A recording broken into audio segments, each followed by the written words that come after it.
Hello বন্ধুরা, কেমন আছো সবাই? আশা করছি সকলে ভালো আছো।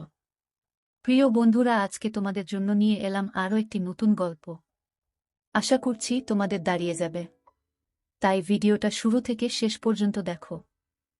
আমার নাম আদনান, আমার বয়স 21 বছর। কিছুদিন আগে আমি আমার অনার্স শেষ করি। আমার পরিবারে আমার মা ওড়িশা খান, আমার বাবা আফজাল খান, বাবার মা এবং মায়ের মা আমাদের সাথেই থাকতেন। আমার বাবা মায়ের বয়সের মধ্যে অনেক ব্যবধান। আমার বাবার বয়স 63 বছর, আমার মায়ের বয়স মাত্র 39 বছর। কিন্তু আমার মাকে দেখলে বলা যাবে না যে আমার মায়ের 21 বছর এর একটা ছেলে আছে আর 3 বছরের একটা মেয়ে আছে, যার নাম রিনা। আমার মা দেখতে অনেক সুন্দর, গায়ের রং শ্যামলা, মায়ের মুখটা অনেক বেশি মায়াবী, পালতোলা নৌকার মতো মায়ের চোখ। মায়ের চেহারা যে কোনো পুরুষের মাথা খারাপ করে দিতে পারবে। আমার মা অনেক বেশি শিক্ষিত আর মডার্ন। আমার মা এখনো ওয়েস্টার্ন পরে, যাতে করে মাকে অনেক বেশি ইয়াং লাগে। আমি কোনোদিন আমার মাকে নিয়ে খারাপ চিন্তা করিনি, বরং আমি আমার মাকে অনেক বেশি ভয় পাইতাম। একদিন রবিবার, আমরা সবাই বাসায় যার যার মতো। হঠাৎ করে মায়ের কাছে একটা ফোন আসলো আর মা হাউ মাউ করে কাঁদতে লাগলো। পরে জানতে পারলাম যে আমার বাবা একটা রোড দুর্ঘটনায় মারা গেছে। বাবার মৃত্যুতে আমরা সবাই ভেঙে পড়লাম। বাবা মারা যাওয়ার 6 মাস পরে আমরা সবাই স্বাভাবিক হতে শুরু করলাম। কিন্তু সমস্যাটা হলো যে আমার বাবা মরার আগে সব সম্পত্তি আমার নামে করে দিয়ে গেছে। এরপর থেকেই নানির সমস্যা যে আমি যদি অন্য কেউরে বিয়ে করি তাহলে আমার আমার মা ও আমার বোনের অনেক খারাপ হয়ে যাবে। তাই নানি দাদির সাথে মিলে একটা বুদ্ধি করল। তারা একদিন আমাকে আর আম্মুকে ডেকে বলল, দেখো, আমরা একদতা সিদ্ধান্ত নিয়েছি, যা তোমাদের মেনে নিতে হবে। আমি আর আম্মু চুপচাপ শুনতেছি। হঠাৎ করে নানি বলে উঠল যে আমরা চাই ওড়িশা তুই আবার বিয়ে কর, কারণ তুই অনেক বেশি ইয়াং, তোর জীবন পড়ে আছে, তোর মেয়ে এখনো অনেক ছোট, ওর বাবার দরকার আছে। মা চুপচাপ শুনছে। তারপর আবারও নানি বলে উঠল যে দেখ ওড়িশা, আমরা অনেক ভেবে এই সিদ্ধান্ত নিয়েছি যে আদনানও এখন বড় হয়েছে, কিছুদিন পর ওকেও বিয়ে দিতে হবে, তাই আমরা চাই তুই আর অন্য কাউকে বিয়ে না করে আদনানকে করো। মা, কি তোমাদের মাথা ঠিক আছে? আদনান আমার ছেলে, ওকে আমি জন্ম দিয়েছি, ওর সাথে আমার বিয়ে কিভাবে হওয়া পসিবল? এইটা অনৈতিক আর পাপ। নানি, আমরা জানি যে এখানে কিছু সমাজের নিয়ম আছে, কিন্তু নিয়ম একটা সময় যেয়ে চেঞ্জ করতে হয়। মা, তাই বলে নিজের ছেলেকে বিয়ে? তোমরা এটা ভাবতে পারো কিভাবে? আমি কোনোদিন এই পাপ করব না। তারপর নানি আর দাদিমাকে অনেক জোর করল আর হুমকি দিল যে আমরা যদি এই সিদ্ধান্ত মেনে না নেই তাহলে তারা এই বাড়ি ছেড়ে চলে যাবে। মা হাও মাও করে কান্না শুরু করল। আমি চুপচাপ বসে আছি। আমার বলার মতো কোনো ভাষা নাই। তারপর দাদু আর নানু মাকে বুঝানো শুরু করল যে দেখ, আফজাল মরার আগে সবকিছু আদনান এর নামে করে গেছে। এখন ও যদি অন্য কোনো ভুল মেয়ের পাল্লায় পড়ে তাহলে তোর আর তোর মেয়ের জীবন ধ্বংস হয়ে যাবে। তোর মেয়ের কথা চিন্তা করে রাজি হয়ে যা। মায়ের কান্না থামে না। আমি তো অবাক, কারণ আমি মাকে নিয়ে কোনোদিন ওইভাবে কিছু ভাবিনি। তারপর দাদু আর নানু অনেক বুঝানোর পর মাকে বলল যে দেখ, তুই মেনে নিবি, তা না হলে আমাদের সারা জীবনের জন্য হারাবি। মায়ের কান্না থামে না। তারপর আমাকে দাদু নানু জিজ্ঞেস করল, তোর কোনো আপত্তি আছে? আমি দাদু আর নানুকে অনেক ভয় পাইতাম, তাই তাদের উপরে কোনো কথা না বলে চুপচাপ করে রইলাম। অনেক জড়াজড়ির পর তারা মাকে রাজি করাল। তারপর যে যার রুমে চলে গেল। আমি রুমে যেয়ে ভাবতেছি, এইটা কিভাবে সম্ভব? আমার জন্মদাত্রী মায়ের সাথে আমার বিয়ে? মানুষ কি বলবে?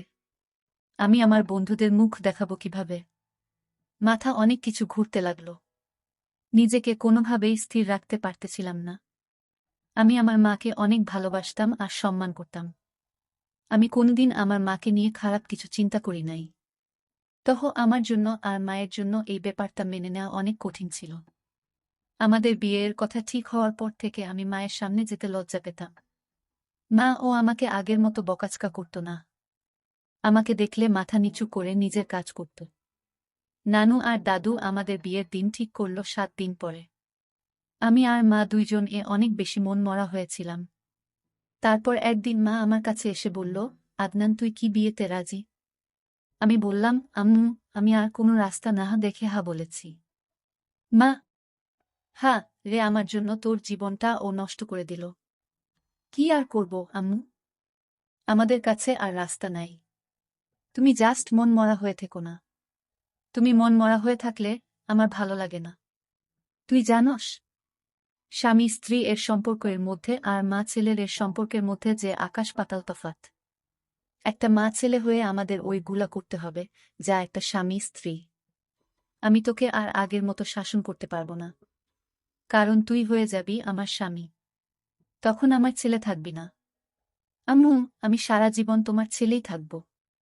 আর এই বিয়ে হচ্ছে একটা কাগজি বিয়ে মাত্র।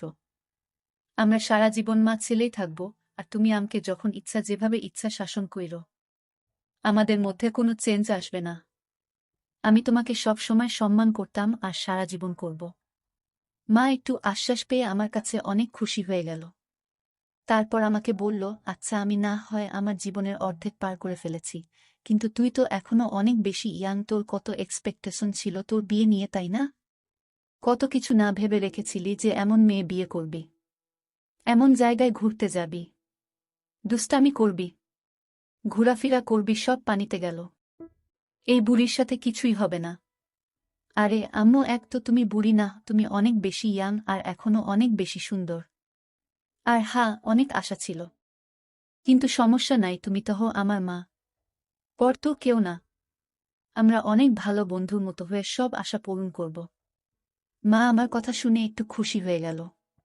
তারপর বলল, আচ্ছা ঠিক আছে, আমরা আজকে থেকে অনেক ভালো বন্ধু। আমরা একে অপরের সাথে সব শেয়ার করব।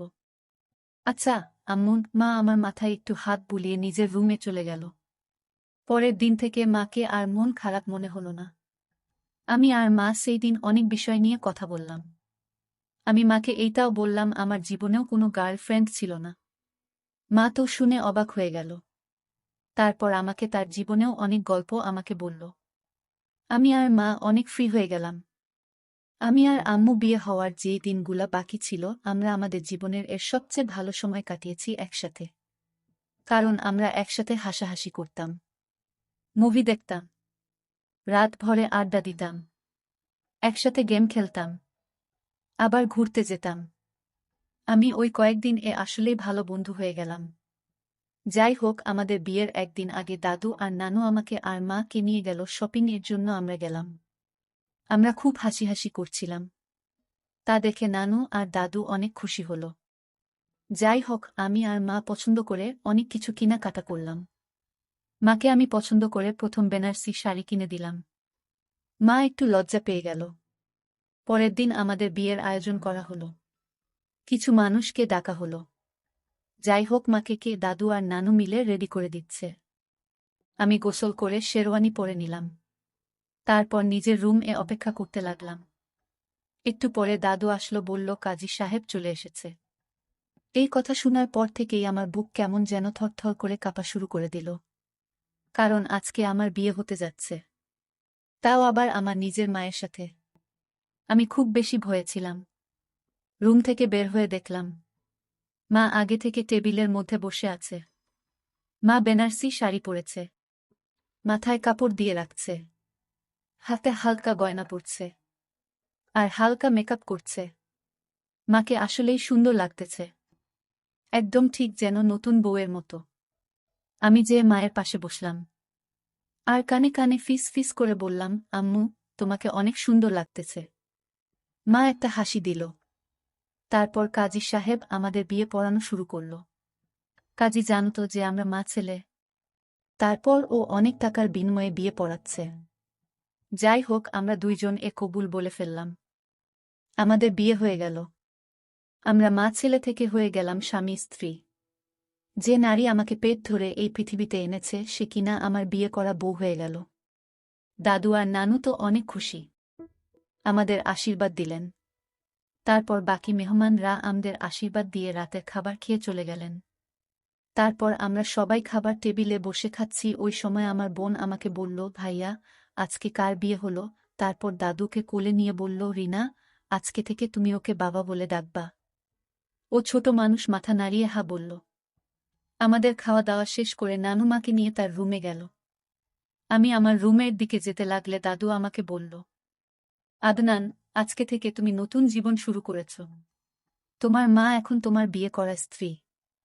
ওর সব চাহিদা, ইচ্ছে, সুখ দুঃখ এখন থেকে তুমি দেখবা। ওকে এখন থেকে একজন স্বামীরের মতো ভালোবাসবা। আমি দাদুয়ের কথা শুনে অনেক বেশি লজ্জা পেয়ে গেলাম। তারপরও শুধুমাত্র মাথা নাড়িয়ে বললাম। তারপর আমার রুমের দিকে যাইতে লাগলাম। দাদু থামিয়ে বলল, আজকে থেকে তোমরা একসাথে ঘুমাবা। আমি আরও চমকে গেলাম। তারপর দাদু আমাকে নিয়ে মায়ের রুম ঠেলে দিল। দেখলাম নানু মাকে কি যেন বোঝাচ্ছে। আমি যেয়ে দাঁড়িয়ে রইলাম। একটু পরে নানু দেখে বলল, আসেন জামাই সাহেব, আমি বের হয়ে যাচ্ছি। আমি এই কথা শুনে লজ্জায় লাল হয়ে গেলাম। এরপরে নানু রুম থেকে বের হয়ে গেল। আমি রুমের দিকে তাকিয়ে দেখি রুমটা অনেক সুন্দর মতো সাজানো। খাট ও ফুল দিয়ে অনেক সুন্দর করে সাজিয়েছে। কারণ তারা চায় আমি আমার মায়ের সাথে বাসর করি। যেই আমার ভাবতেই কেমন যেন ঘৃণা লাগছে। আমি চুপচাপ দাঁড়িয়ে রইলাম। মা আমাকে দেখে বলল, আসো। আদনান, দাঁড়িয়ে আছো কেন? আমি মায়ের কথা শুনে যে খাটের মধ্যে বসলাম। তারপর মাকে বললাম, দেখছো মাম্মি তারা কি করেছে? রুমের অবস্থা। তাদের মাথায় আসলেই ঝামেলা আছে। আরে বইল না, আমাকে যে কত কিছু বলল, কিভাবে কি করতে হবে। তারা আসলেই ভাবছে যে আমরা মা ছেলে হয়ে এগুলা করব। হ্যাঁ, যত সব ফালতু। যাক, বাদ দাও। এখন থেকে আমাদের এক রুম ঘুমাতে হবে। তোমার কি কোনো প্রবলেম হবে মাম্মি? না, প্রবলেম হবে কেন? তুমি তো ছোটবেলায় আমার সাথেই ঘুমাইতা। আর এখন তুমি থাকলে ভালোই হবে, ঘুম না আসলে আড্ডা দেয়া যাবে। যাক, তাহলে ভালো। তো আজকে কেমন লাগলো মাম্মি? সত্যি বলতে না, আমার অনেক ভালোই লেগেছে। এত বছর পর মনে হচ্ছে আমি আবার কোণে হয়েছি, বউ রূপে সেজেছি। আমার কাছেই ওভারঅল ভালোই লেগেছে। তোমার কাছে কেমন লেগেছে? আমার মধ্যে অনেক ভয় কাজ করেছে মাম্মি, যে আমাদের সম্পর্ক কিভাবে মিনিটের মধ্যে চেঞ্জ হয়ে গেল। আরে কই, আমরা আগে থেকেই ডিসিশন নিছিলাম যে আমরা অনেক ভালো বন্ধু হয়ে থাকব। এইসব আজাইরা জিনিসগুলা নিয়ে মন খারাপ করব না। হ্যাঁ, ঠিক বলেছ মাম্মি। যাক, আমি অনেক বেশি ক্লান্ত, আমি না হয় ঘুমিয়ে পড়ি। মা বলল, হ্যাঁ আমি অনেক বেশি ক্লান্ত। আমি ফ্রেশ হয়ে আসি, তারপর আমিও ঘুমিয়ে পড়ব। তুমি শুয়ে পড়ো।